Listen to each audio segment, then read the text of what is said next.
रूस अफ़गान तालिबान को दहशतगर्द तंजीमों की फहरिस्त से निकालने पर गौर करने लगा।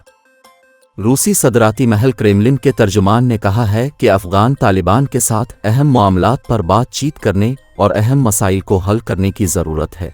तालिबान अफ़गानिस्तान में डिफेक्टो अथॉरिटी है। तर्जुमान क्रेमलिन का कहना था कि अफ़गान तालिबान को कालअदम दहशतगर्द तंजीमों की फहरिस्त से निकालने पर काम कर रहे हैं।